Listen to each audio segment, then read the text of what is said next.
영광의 하나님을 뵙는 복된 주일 예배의 자리에 나오신 성도 여러분을 주의 이름으로 환영합니다. 한 가지 안타깝고 슬픈 소식은 우리 최영배 집사님 부인 되시는 최봉옥 씨가 지난주 화요일 80세로 세상을 떠나셨습니다. 그동안 응급실에 계셨다가 이렇게 세상을 떠났는데, 우리 최영배 집사님도 다리에 힘이 없어서 걸을 수가 없는 그런 상황이기 때문에 참 안타까운 상황입니다. 여러분 기억하시고 또 유족들에게 우리 하나님의 위로와 평강이 함께하도록 위해서 기도해 주시면 감사하겠습니다.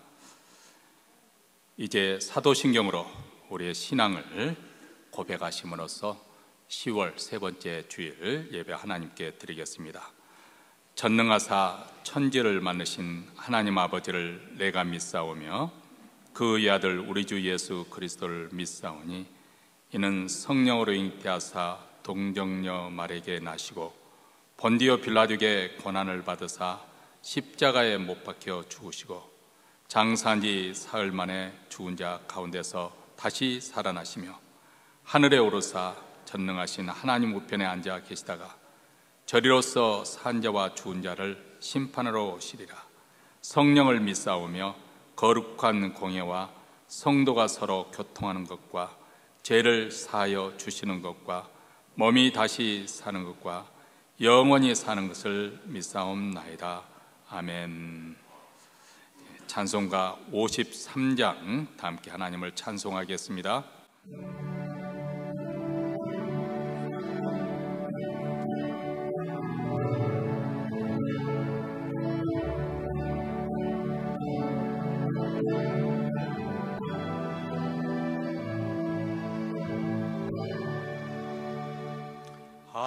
하늘에 가득 찬 영광의 하나님, 온 땅에 충만한 존귀하신 하나님, 생명과 빛으로 지혜와 권능으로 언제나 우리를 지키시는 하나님, 성부와 성자와 성령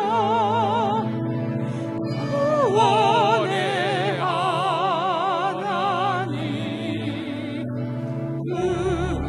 우리의 예배를 받아주시옵소서.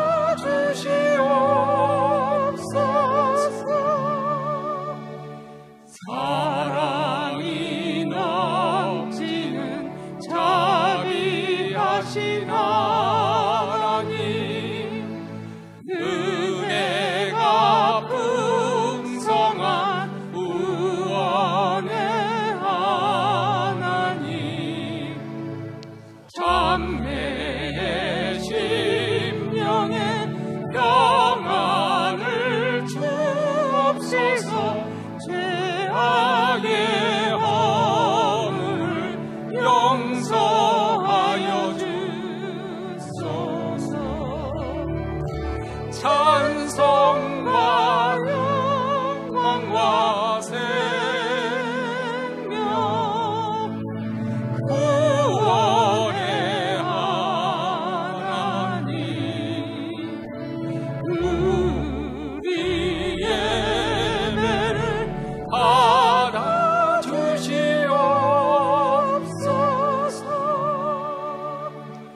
연약한 심령을 굳게 세워주시고 우둔한 마음을 지혜롭게 하시고 주의 뜻 받들어 참되게 살아가며 주 말씀 따라서 용감하게 하소서. 권능과 지혜와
이 시간 하나님 앞에 우리가 통성으로 기도할 때 먼저 오늘 예배 가운데 우리 하나님의 영광이 나타나기를 위해서 기도하십시다.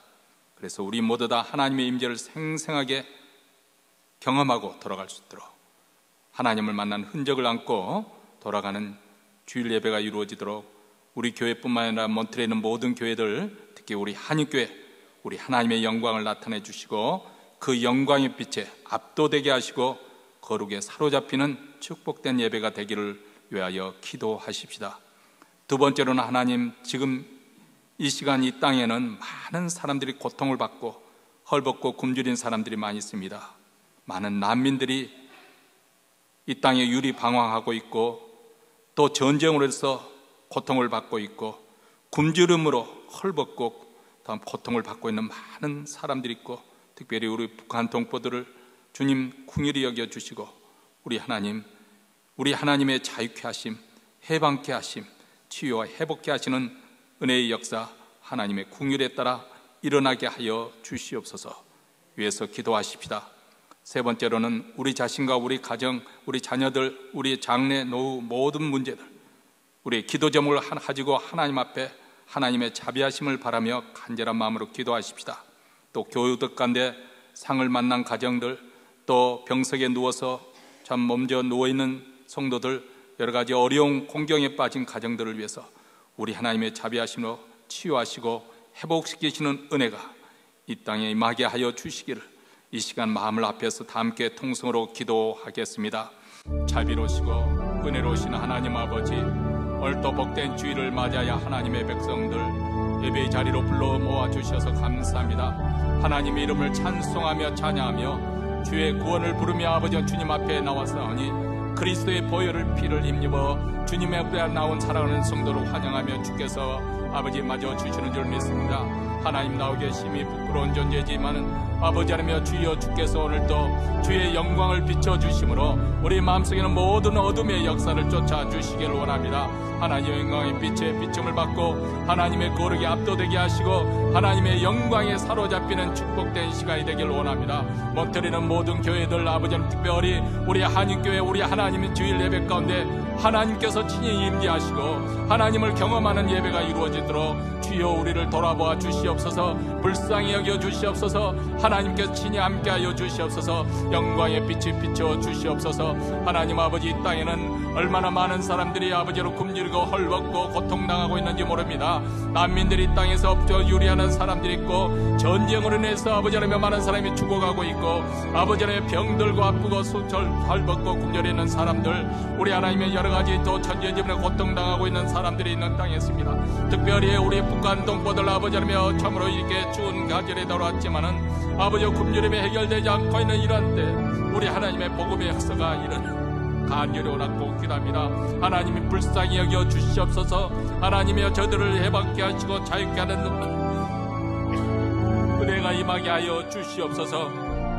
오늘도 아버지 하나님의 이 예배 가운데 우리가 합심해서 부르짖으며 또 우리 자신의 기도 제목을 가지고 우리 가정을 위해서 우리 자녀들을 위해서 아버지 하나님의 자손의 예수를 잘 믿기를 위해서 아버지 우리의 직장과 사업들을 위해서 우리의 노후 삶을 위해서 그리고 아버지 하나님의 또 병석에 누워 계신 분들 상을 만난 가정들 아버지 하나님의 주여 치유하시는 은혜가 함께하여 주시옵소서. 어려운 공경에 빠진 너를 주님 주께서 고치시고 회복시켜 주시옵소서. 하나님의 긍휼과 자비 가운데 아버지는 믿음으로 잘 싸워 승리하는 저희들이 되기를 원합니다. 우리 하나님의 선하심이 아버지 이 땅의 시간에 충만하게 임하여서 맛보는 그런 축복된 시간이 되도록 우리 하나님 긍휼히 여겨 주시기를 간절히 원하고 기도하오니 주여 주께서 돌아보아 주시옵소서. 하나님의 긍휼과 하나님의 자비하심으로 함께하여 주시기를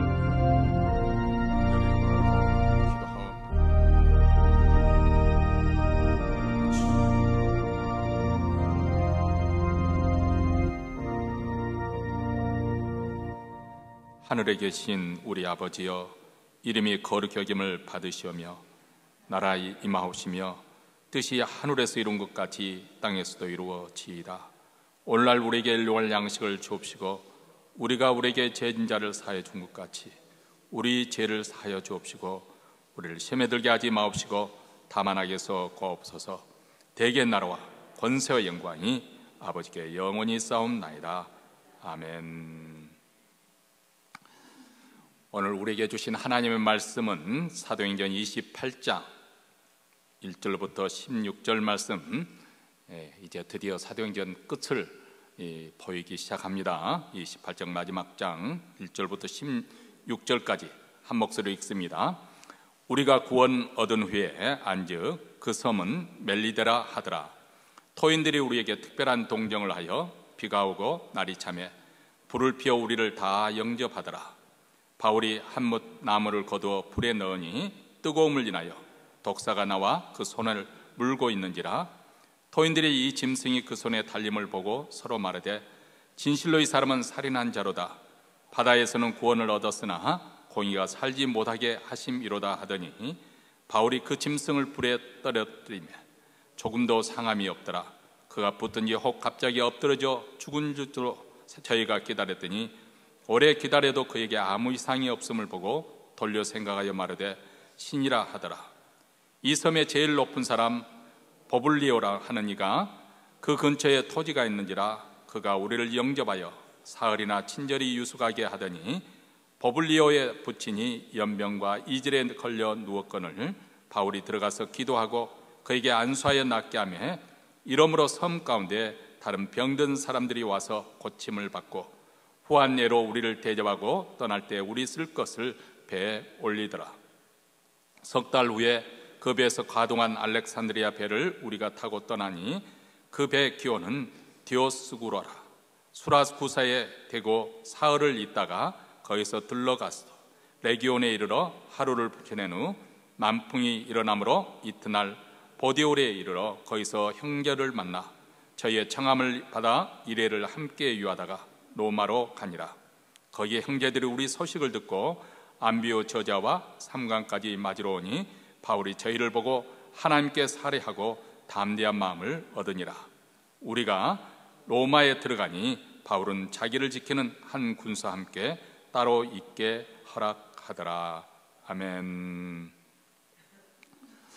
예수님께서 감람산에서 하늘로 승천하시기 전에 제자들에게 말씀하시기를 오직 성령이 너희에게 임하면 너희가 권능을 받고 예루살렘과 온 유대와 사마리아와 땅끝까지 이르러 내 증인이 되리라.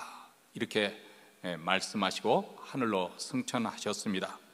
사도행전은 바로 이 말씀에 따라서 이 예루살렘부터 시작된 이 복음이 어떻게 온 유대와 사마리아와 땅끝까지 이르러 이 복음의 역사를 이루어가고 있는지 이것을 생생하게 보여주고 있는 책입니다. 이 약속의 말씀은 마치 백지 상태와 같습니다. 하얀 백지 위에 순교의 피와 헌신의 땀과 눈물을 통해서 점차 아름다운 색깔로 채석되어 가는 그런 모습을 사도행전은 보여주고 있는 것이겠죠. 우리 주님은 신실하신 분이시기 때문에 그분의 약속은 반드시 성취되었다는 것을 사도행전은 증언을 해주고 있습니다. 왜냐하면 그 약속은 우리 인간의 능력과 노력을 초월해서 하나님의 구원의 역사 차원에서 꼭 이루어져야 될 그런 약속이기 때문에 그렇습니다. 그래서 우리 주님께서 제자들에게 약속하신 말씀은 동사로 말하자면 다 수동태 형태, 능동태, 내가 어떻게 하겠다는 것이 아니라 나는 받기만 하는 그런 형태로 표현이 되었습니다. 성령이 내게 임하는 것이죠. 내가 원한다고 내가 노력해서 얻어지는 것이 아니라 위로부터 성령이 내게 임하는 것입니다. 그리고 성령이 임할 때 권능을 또 우리가 받는 것이고 또 우리가 증인이 되는 것입니다. 내가 지금부터 증인의 삶을 살겠습니다 하는 것이 아니라 성령의 권능을 받고 보니까 어느덧 내 자신이 증인의 삶을 살고 있더라는 것입니다. 다시 말하면 이것은 하나님의 복음의 역사, 이 구원의 역사는 우리 인간의 손에 달린 것이 아니라 하나님의 전능하신 하나님의 손에 있다는 것을 말씀해 주고 있는 것이죠. 그런데 오직 성령이 임하시면은 그 권능을 받아서 예루살렘과 사마리아, 온 유대와 사마리아와 땅끝까지 이르러 내 증인이 되리라 하는 이 말씀이 성취되어 가는 그 과정 속에서 공통적으로 한 가지 두드러지게 나타나는 현상이 있습니다. 그것은 무엇이냐면 복음의 큰 역사가 일어날 때마다 이 복음의 역사에 대한 강한 저항이 있고 또 사단의 해방 역사가 있었다는 사실을 우리는 동시에 또 사도행전에서 발견할 수 있을 것입니다. 그리고 핍박이 심하면 심할수록 더 큰 복음의 역사가, 더 큰 복음의 전파가 이루어진 것을 또 보여주고 있습니다. 사방으로 번져가는 것이죠. 그것은 마치 장작불이 피어있는 그 모닥불에 부직갱이로 두드러 패면은 불똥이 사방으로 다 튀지 않습니까? 불똥이 사방이면 사방으로 불이 번져나가는 것처럼 그렇게 복음의 역사가 번져나가니까 세상이 감당치 못하는 그런 일들이 사도행전에 벌어지고 있는 것을 봅니다. 우리는 사도행전 27장에서 바울 일행이 주중에서 광풍을 만났지만은 이제 오늘 본문 28장에 이르러서 드디어 로마에 입성하는 장면을 보게 됩니다. 이 과정을 보면서 우리는 그 세상 어떤 세력도 권세도 복음의 역사를 방해할 수 없다, 막을 수 없다, 이것을 보게 되는 것이죠.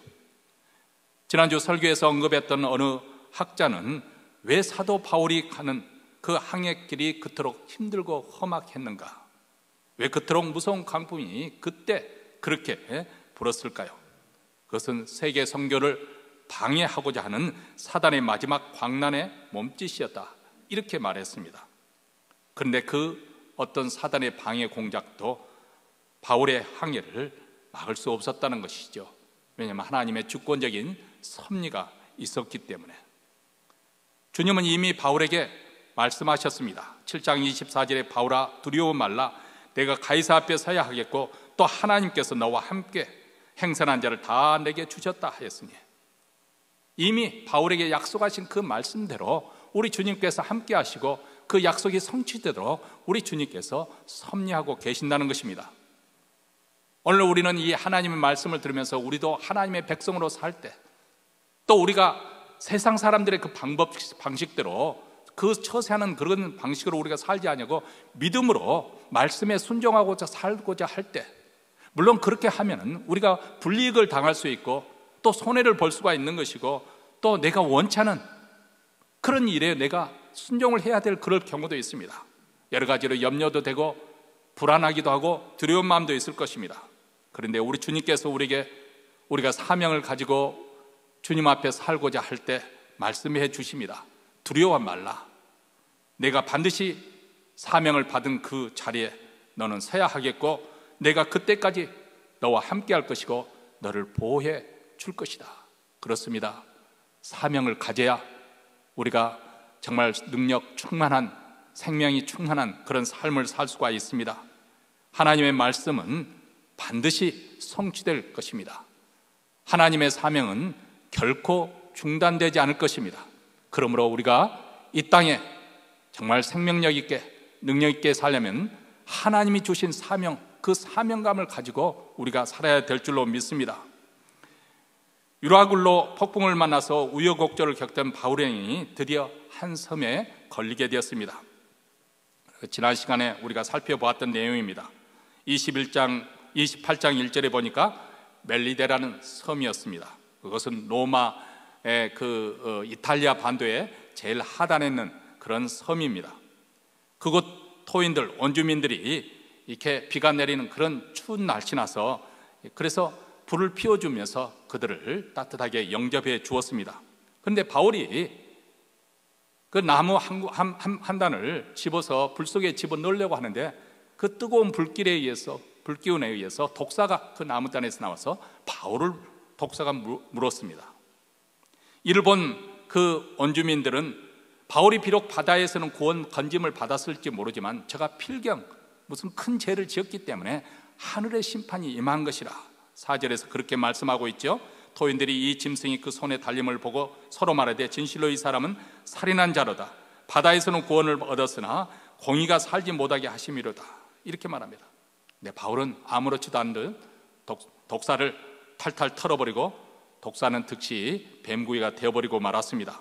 그리고 바울이 응당 붓거나 독에 번져서 죽어야 되는데 아무런 이상이 없으니까 이번에는 사람들이 돌변해서 그를 신이라 그렇게 칭송을 합니다.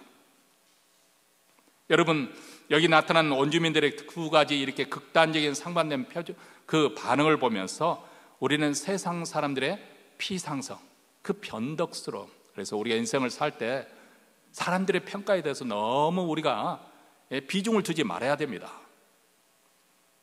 물론 사람의 성격에 따라서 어떤 사람은 굉장히 예민한 분들이 계시겠죠. 누가 말 한마디 한 것을 가지고 밤에 잠을 못 자고 꿍꿍대는 그렇게 하는 사람들도 분명히 있을 것입니다만은 한번 생각을 해보십시오. 그들이 내 인생을 책임져 줄 것도 아니고 또 그들의 판단이 언제나 정확한 것도 아닙니다. 하나님 판단 외에는 절대적인 것이 이 땅에 없는 거거든요. 우리가 보는 것만 가지고 판단하지 않아야 될 이유도 바로 여기 있습니다만 그 내막을 우리가 누가 알겠고 사람의 마음속을 누가 알겠습니까? 여기 보면 사람들이 처음에는 저가 살인자이기 때문에 독사에 물려 죽게 되었다고 그렇게 평가를 하다가 또 나중에는 바울의 아무런 이상을 없는 것을 보고는 이제는 신이라고 그렇게 추앙을 합니다. 얼마나 변덕스럽습니까?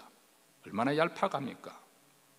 사실 바울이 그 독사의 독에 의해서 보호를 받은 것은 어디까지나 우리 주님의 보호하심 때문에 그렇습니다.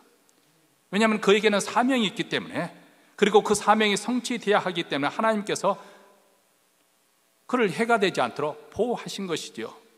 우리 주님께서 부활하신 후에 제자들에게 사명을 주시며 세상에 보내실 때 이것을 약속해 주지 않았습니까? 마가복음 16장 18절에 너희가 뱀을 집으며 무슨 독을 마실지라도 해를 받지 아니하며 병든 사람에게 손을 얹은즉 나으리라 하시더라. 물론 이 말씀을 가지고 또 시험 삼아서 내가 죽나 사나 한번 실험해 보겠다고 독사에다 손을 집어넣고 또 독을 마셔보고 그것을 하라고 이 말씀이 주어진 것이 아닙니다. 너희가 사명감을 가지고 그 사명에 순종해서 나아갈 때 원수 마귀들이 너희들에게 그런 해를 가할 때 우리 하나님께서 지켜주시겠다는 것이지, 이 말씀이 정말 하나님의 말씀으로 역사하는지 아는데 테스트해보라고 주신 말씀은 아닐 것입니다. 어쨌든 주님이 약속하신 이 말씀대로 바울은 독사에게 해를 받지 아니하였습니다. 그뿐만 아니고 열병과 이질에 걸려서 고생하고 있던 주장 보블리오의 아버지를 안수해서 병을 고쳐줍니다. 그러자 그 소문을 듣고 그 섬에는 모든 병자들이 와서 다 고침을 받습니다. 내려오는 전승에 의할 것 같으면 이 사건을 해서 주장 보블리오는 예수를 영접하게 되었고 훗날 그 멜리제 섬의 최초 감독이 되었다고 전해져 내려오고 있습니다.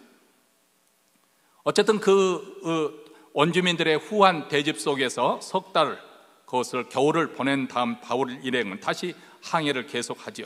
그래서 여러 섬을 거쳐서 드디어 로마에 도착하게 됩니다.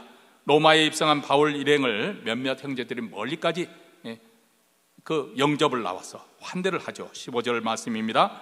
거기 형제들이 우리 소식을 듣고 아비오 저자와 삼강까지 맞으러 오니 바울이 저희를 보고 하나님께 사려고 담대한 마음을 얻느니라. 여러분, 우리는 몇 차례 걸쳐서 로마에 가는 그 항해길을 얼마나 멀고도 또 험악한 길이었는지 그것을 잘 살펴볼 수 있었습니다. 그런데 우리 주님께서 바울의 선한 목자가 되어주셔서 그 길을 친히 인도해 가시고 또 예비해 주시고 드디어 사명의 땅 로마에 도착하게 하셨습니다.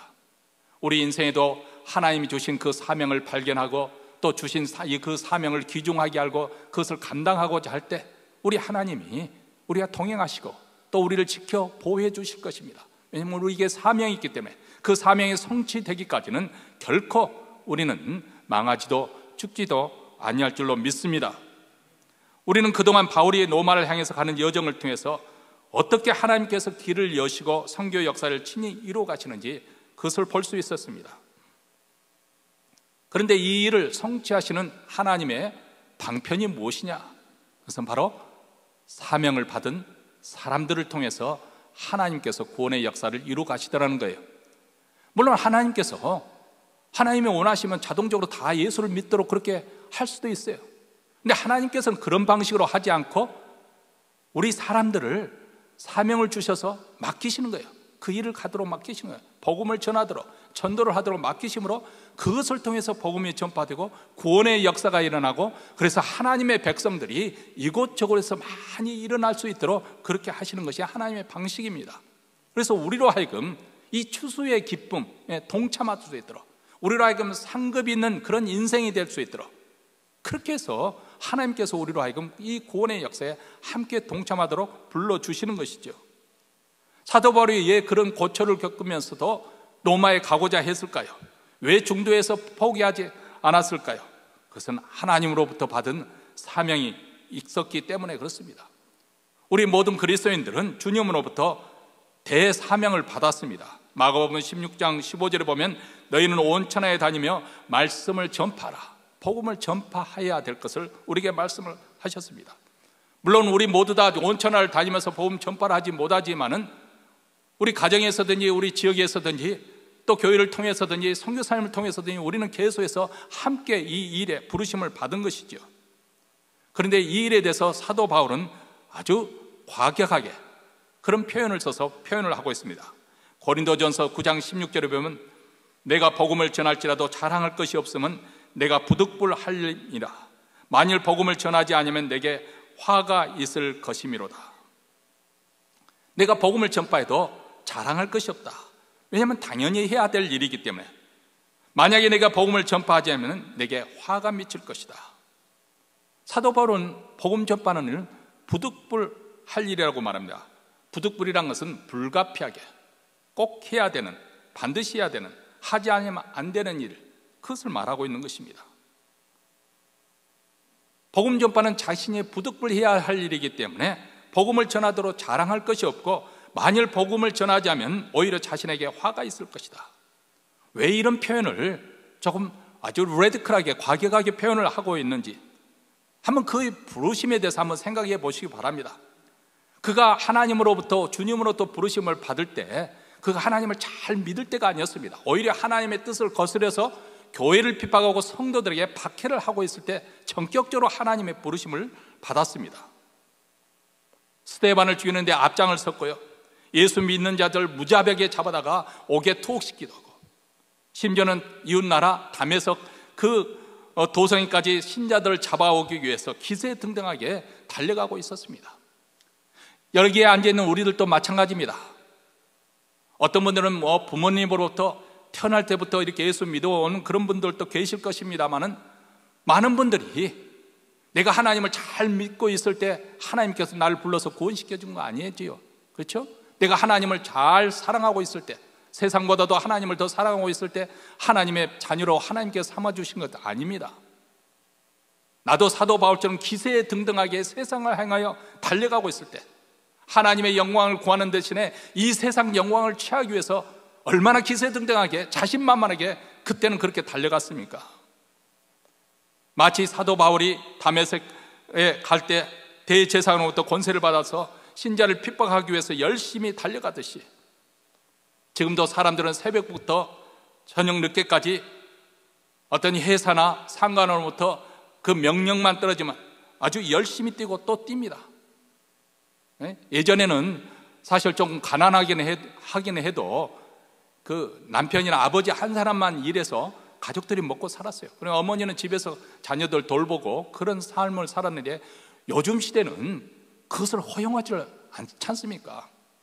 그래서 여러분, 이제 장성한 자녀들을 둔 부모님들은 걱정이 많을 거예요. 뭐 그거 쓸데없는 걱정이라고 말할 수도 있겠습니다만은, 왜냐하면 자녀들이 우선 취직이 돼야 될 것 아니라, 취직이 돼야 될 뿐만 아니라 또 집값이 워낙 올라가지고 아무리 돈을 벌어도 집값 사기가 만만치 않은 거죠. 이제는 미국도 마찬가지 되었습니다. 그러니까 심지어는 요즘 젊은 그 세대들은 아예 결혼을 해도 아기를 낳지 않으려고 하지 않습니까? 점점 사람들의 그 바라는 바가 현세적이 되어가고 굉장히 자기 중심적이 되어가는 모습을 우리는 보게 되는 것이죠. 인생의 최종 목적지가 어딘지도 모른 채 그저 현재 상 위에서 떨어진 그 오도에 따라서 열심히 바라보면서 달려가고 자신의 욕망을 성취해서 기세등등하게 나아갑니다. 과거에 바울 또한 그러했습니다. 근데 다메섹에 가는 길에서 부활하신 주님을 만나게 되고, 그 주님의 부르심에 그는 사명을 받게 되죠. 사도행전 26장 17절과 18절에서 이렇게 말합니다.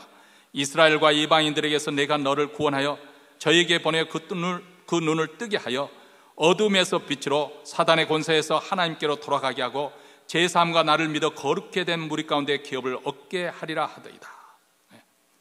우리 주님께서 사도 바울을 만나주시고 그를 불러주신 이유는 사도 바울을 먼저 구원하시는 것으로, 그래서 그것으로 그치는 것이 아니라 사도 바울을 구원한 다음에 그에게 보내어서 이스라엘과 이방 사람들을 구원코자 하는 것이 하나님의 계획이라는 거예요. 사도 바울이 영적인 눈을 떠서 구원의 역사를 바라본 것에 깨닫게 되고 그 사명감으로 주의 나라를 위해서 충성하는 것처럼 사도 바울이 이제 사명을 받고 난 다음에 세상에 나가서 이방 사람들을 하나님께 돌아오게 하고 저들 또한 하나님의 백성으로 그렇게 구원받는 역사에 쓰임받도록 이 일을 해서 우리 주님의 사환이요 증인으로 부르심을 받은 것입니다. 이런 면에서 보면 사도 바울의 구원받은 사실과 그가 받은 사명과는 뗄래야 뗄 수 없는 아주 밀접한 관계입니다. 이방인들을 구원하기 위해서 하나님께서 사도 바울을 이방인의 사도로 불러주셨기 때문에, 그가 부르심 받으면서 그의 구원이 이루어졌기 때문에 그렇습니다. 어떤 면에서 보면 이방인들을 위한 하나님의 구원의 계획이 있기 때문에 하나님 뜻을 거스려 하나님을 대항하여 싸우고 있었던 그 바울을 전격적으로 구원시킨 것이죠. 이방인들을 구원하기 위한 그릇으로 사도 바울을 먼저 구원하신 것입니다. 그렇기 때문에 사도 바울은 이 사실을 너무나도 잘 깨닫고 있었습니다. 그래서 로마서 1장 14절에 보면 헬라인이나 야만이나 지혜 있는 자나 어리석은 자에게 다 내가 빚진 자로다, 그렇게 말합니다. 내가 이렇게 복음을 전했기 때문에 내가 칭찬받아 마땅하다 그렇게 말하지 않고 나는 빚진 자다, 내가 그들에게 복음을 전했다 하더라도 빚을 갚았을 뿐이다.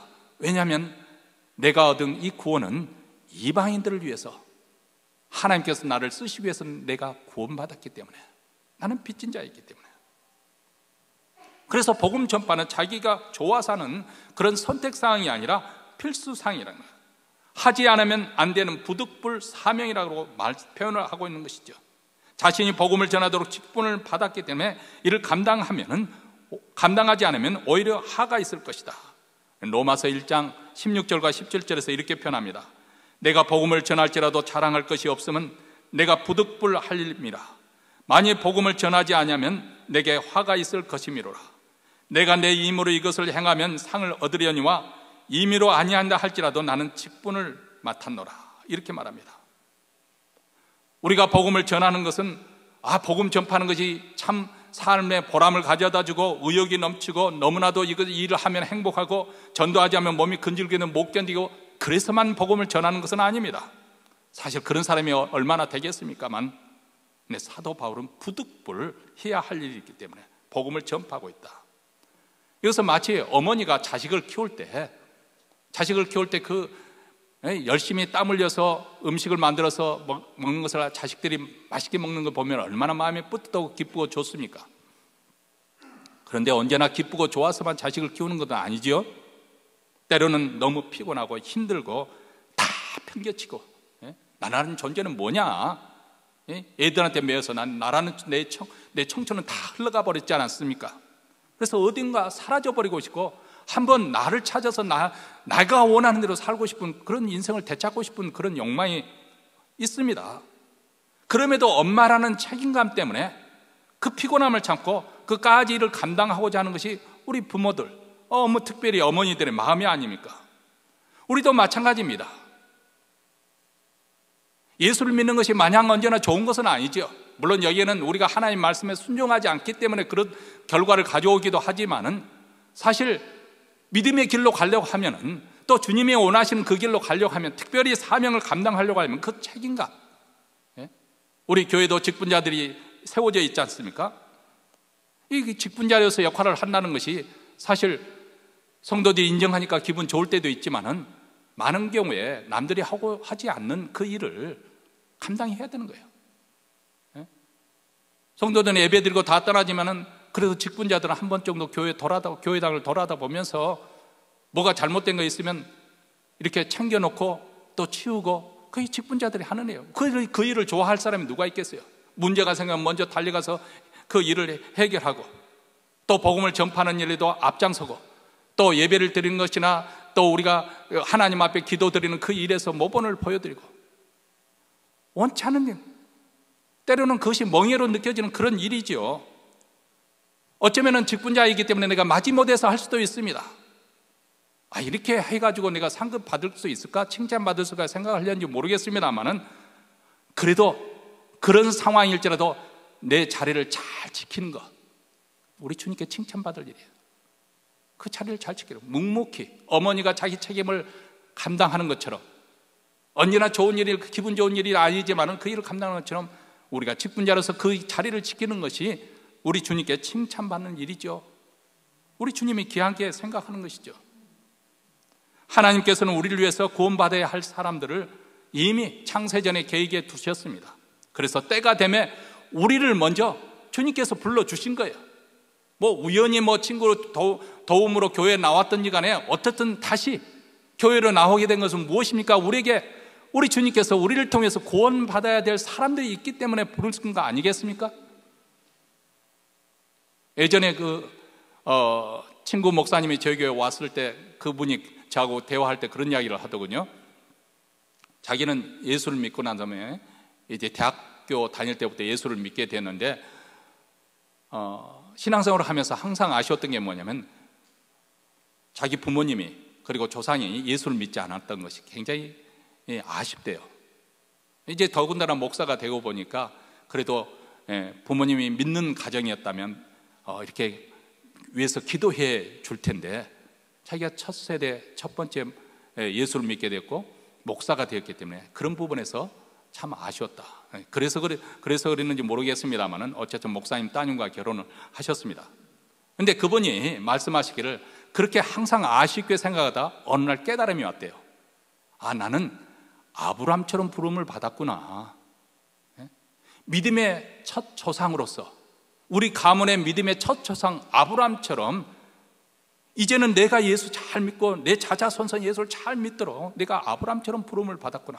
그래서 더 이상 그것에 대해서 아쉬워하지 않는다, 그런 말을 하시더군요.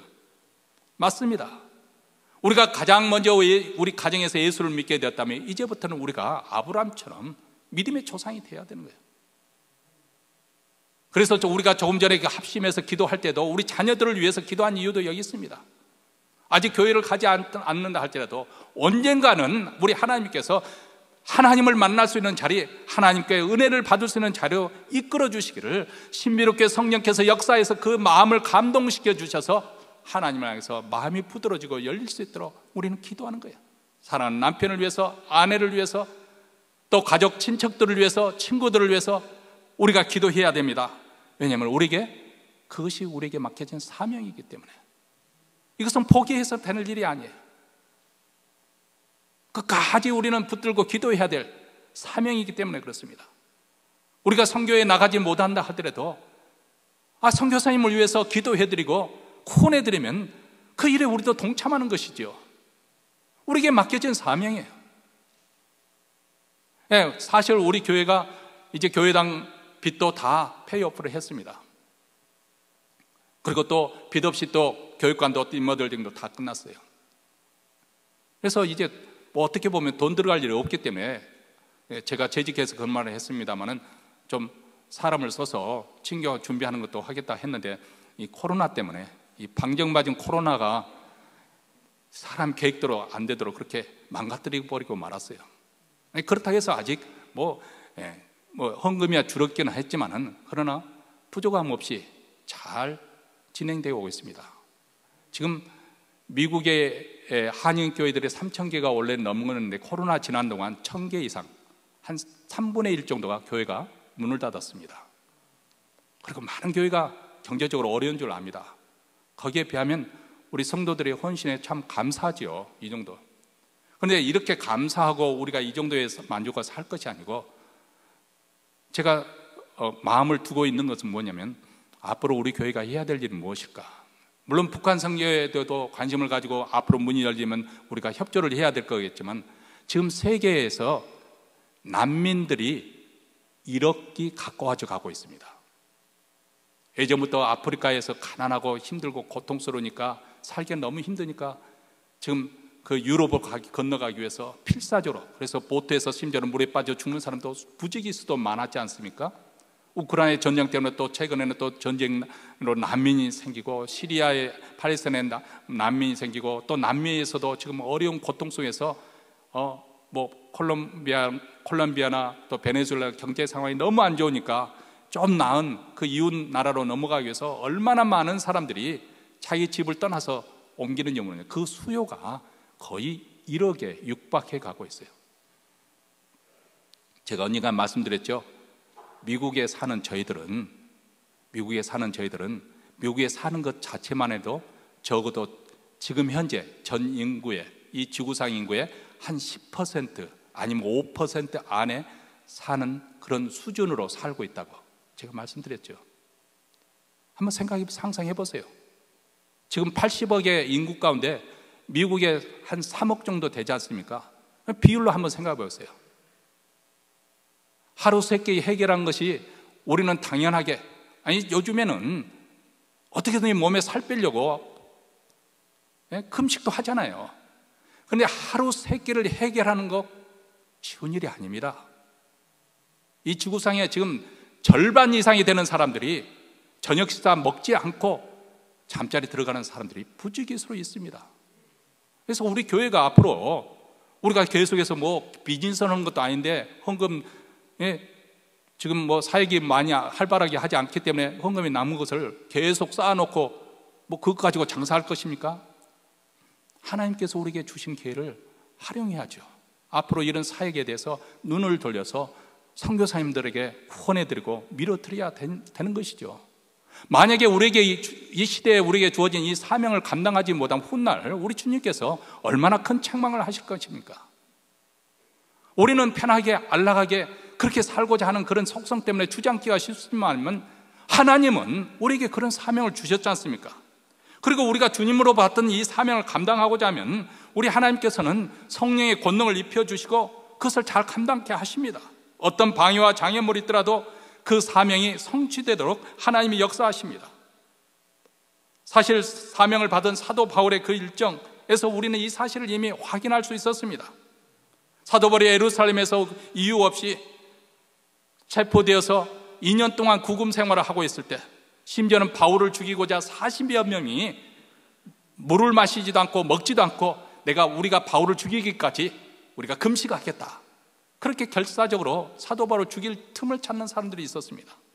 그러다가 마침내 제수 신분으로 로마로 가는 배를 탔죠. 근데 그만 강풍을 만나서 파선에서 모두 죽을 뻔한 상황이 되고요, 또 강풍에 벗어나서 또 육지에 가까운데 배가 암초에 걸려 깨져 죽을 뻔한 일이 일어납니다. 그 와중 속에서 로마 군사들은 제수들이 도망 못하게 다 죽이자고 그렇게 말하지 않습니까? 우여곡절 끝에 간신히 살아남았는데 또 모닥불에 나뭇가지를 넣다가 그만 독사에 물리고 말았습니다. 자, 이쯤 되면 우리도 뭔가 벌어지고 있는 것이 눈치를 챌만 하지 않습니까? 바울이 로마에서도 나를 증거하야겠다고 우리 주님 말씀하셨는데, 이토록 주님의 약속과 그 계획을 망치도록 방해하는 세력이 무엇인가? 우리는 이것을 생각하지 않을 수 없습니다.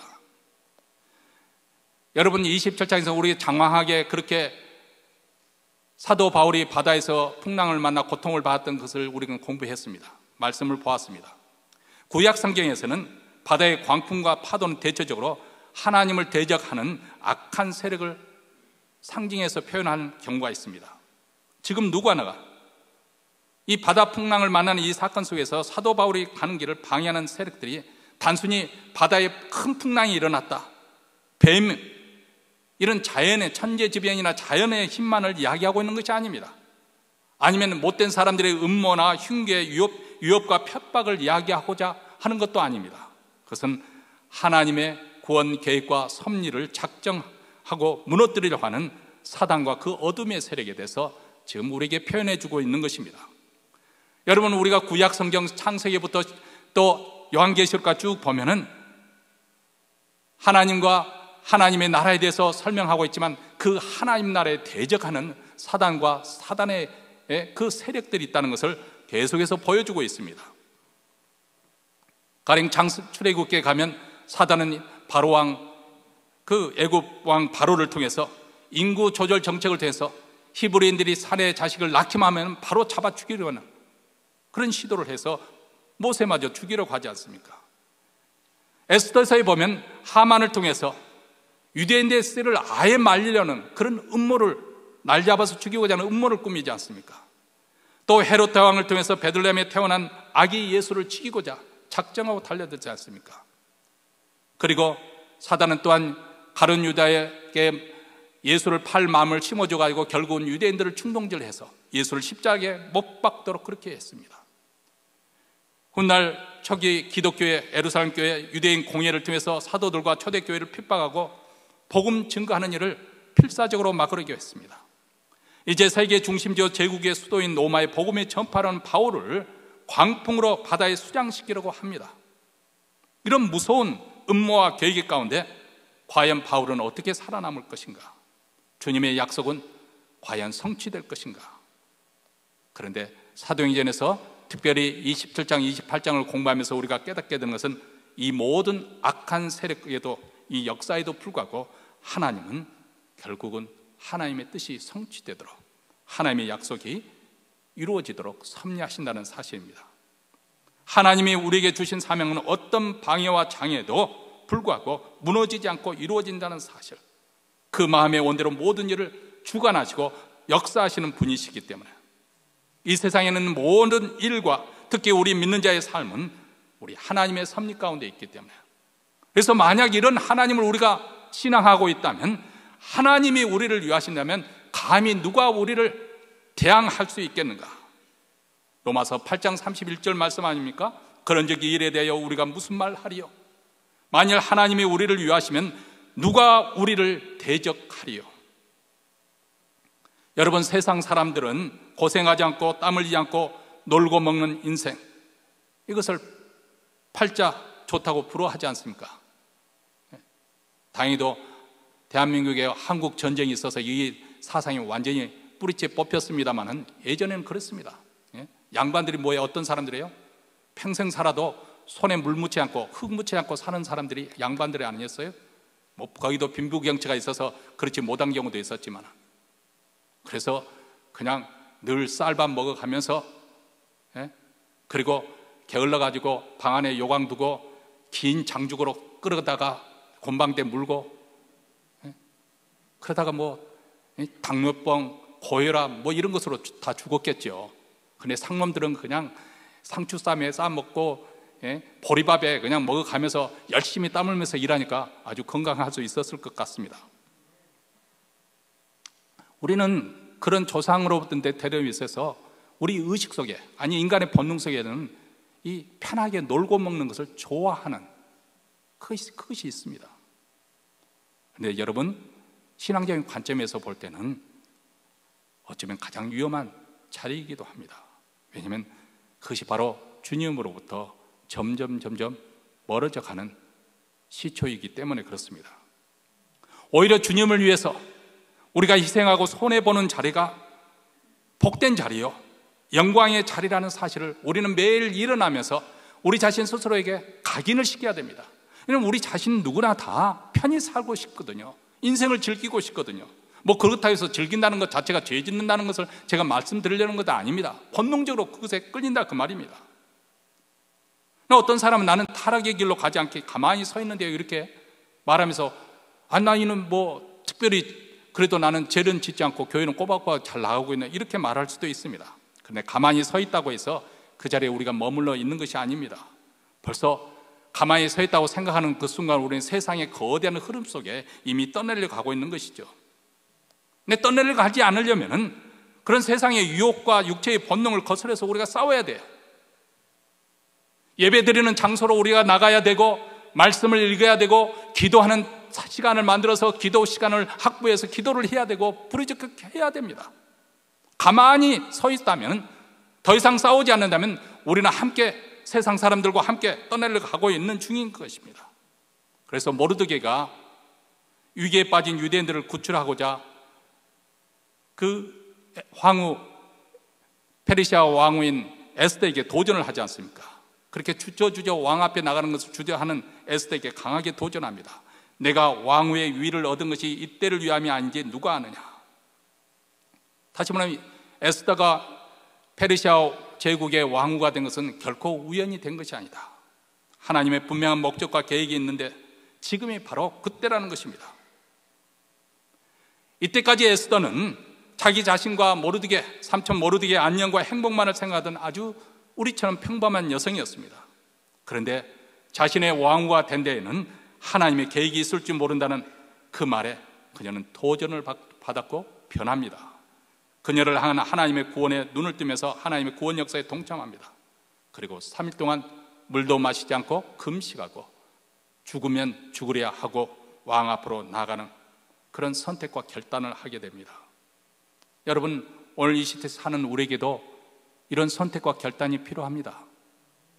지금도 마귀는 준동하고 있기 때문에 그렇습니다. 미혹의 악한 영들이 역사하고 있기 때문에 전투를 알리는 나팔 소리는 울려 퍼졌습니다. 우리 그리스도인들을 전쟁터로, 영적 전투로 부르는 소리입니다. 그러려면 우리가 영적 무장을 잘 해야 되겠죠. 정말로 너희가 주 안에서와 그 힘의 능력으로 강건하여지고 마귀의 계계를 능히 대적하기 위하여 하나님의 전신갑주를 입으라. 우리가 맡겨진 우리 사명을 우리가 감당하지 않으면, 그렇다고 해서 하나님의 계획이 좌절되느냐? 그렇지 않습니다. 하나님은 다른 사람을 통해서, 다른 교회를 통해서도 하나님의 일을 이루시는 분이세요. 버림받는 것은 오히려 우리가 되는 것이지요. 그렇기 때문에 우리 교회도 또 우리 신앙도 항상 깨어있고 전투하는 신앙, 전투하는 교회가 되어야 됩니다. 사명을 성취하기 위해서 내 마음에 있는 그 견고한 요새, 그것은 적당하게 살아보려는 이 적당주의, 편하게 살려는 이 안일주의, 그리고 나만을 생각하는 이 이기주의를 싸워야 합니다. 싸워야 하는 만큼, 싸우는 만큼 우리는 전진할 수가 있고, 또 승리하는 만큼 우리는 승리의 전리품을 거둬서 하나님께 영광을 돌릴 수가 있습니다. 우리는 천국에 들어가는 날까지 이 싸움을 잘 싸워야 됩니다. 그리스도 안에서 주어진 그 안식을 누리고 그리스도 안에서 주어진 분복을 누리지만은 또 한편에서는 우리에게 주어진 싸움이 있다는 것을 우리는 잊지 말아야 됩니다. 그러려면은 우리 주 예수 그리스도에게 한 그 헌신, 열정, 그 불이 꺼지지 않아요. 그리고 그 복음의 역사로 내가 구원받았고 하나님의 백성이 된 이 감격, 그리고 나도 이 복음을 전파해서 다른 사람을 구원하고 있다는 그런 열정, 우리 모두 다 하나님 나라를 위해서 함께 구원을 부르심을 받았습니다. 우리를 향한 우리 하나님의 계획은 영광스러운 그런 계획이어서 우리로 하여금 하나님의 백성이 되게 하고 그 나라의 영광과 생명과 거룩을 누리게 하고, 그리고 그 나라를 기업으로 받게 하고, 그뿐만 아니라 거기에 나가서 우리로 하여금 그 나라를 전파하고 증거하며 그 일에 우리 모두 다 함께 동참하기를 우리 하나님은 원하시는 거예요. 우리가 합심해서 기도하는 이유도 바로 여기 있습니다. 우리가 선교사님을 후원하는 일도 여기 있습니다. 우리 교회가 또 전도하는, 해야 힘써야 되는 일도 여기에 있습니다. 이런 하나님의 구원의 역사에 우리도 동참하게 될 때 우리 삶에 성령의 능력이 부어지는 줄 믿습니다. 내 자신이 뭐 성령 충만한 사람, 잘 믿는 사람이 예수 믿는 사람하고 쇼발하고 성령의 능력을 주어지는 것이 아니라 하나님께서 우리에게 맡겨진 사명을 우리가 감당하고자 할 때 이런 능력이 우리에게 부어지는 줄 믿습니다. 이런 복된 인생, 가정, 교회가 되기를 주님의 이름으로 축원합니다. 우리 찬양 한 곡 부르겠습니다. 350장 가사의 의미를 생각하시면서 우리 부르시겠습니다.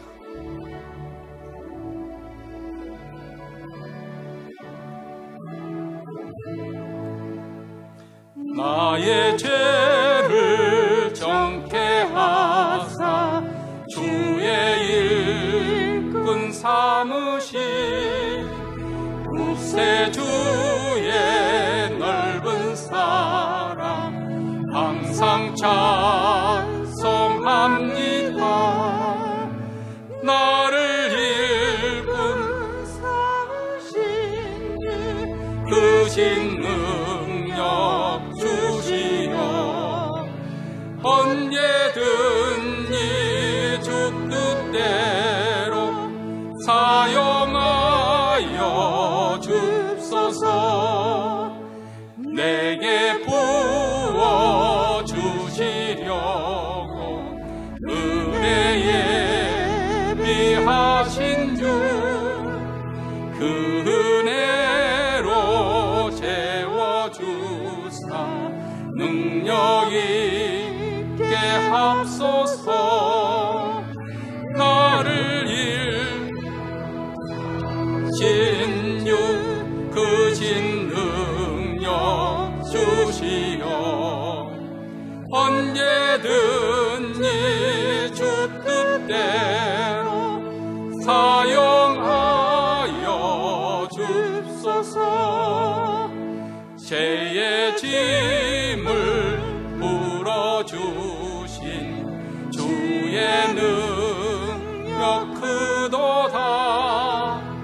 나를 피로 사신 예수 내 맘속에 없소서. 나를 일꾼 삼으신 주 크신 능력 주시어 언제든지 주 뜻대로 사용하여 줍소서. 주여 내게 성령으로 충만하게 채우사 생명수가 강물처럼 흐르게 하옵소서. 나를 일꾼 삼으신 주 크신 능력 주시어 언제든지 주 뜻대로 사용하여 주소서.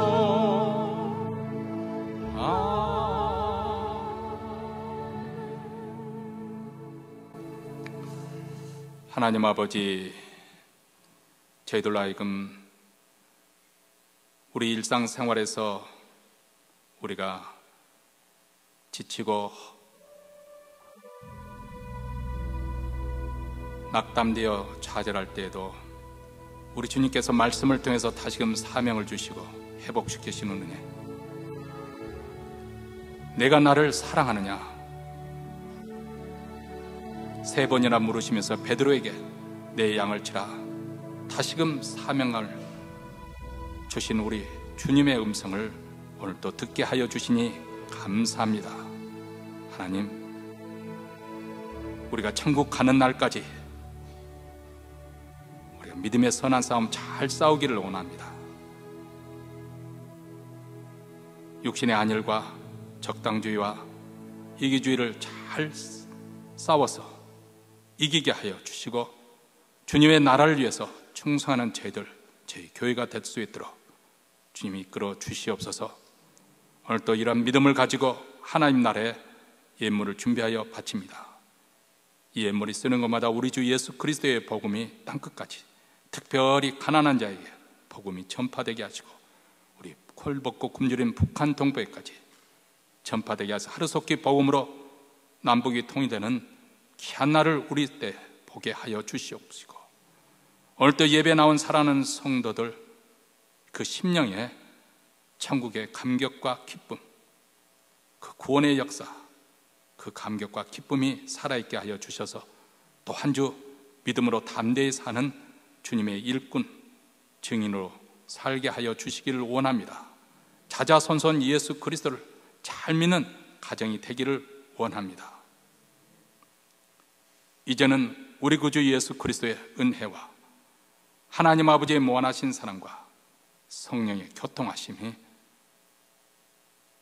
하나님 나라를 위해서 끝까지 믿음으로 충성하고자 다짐하며 이 자리를 떠나는 사랑하는 주의 백성들, 그 가정과 기업과 교회 위에 영원토록 함께 있을지어다. 아멘.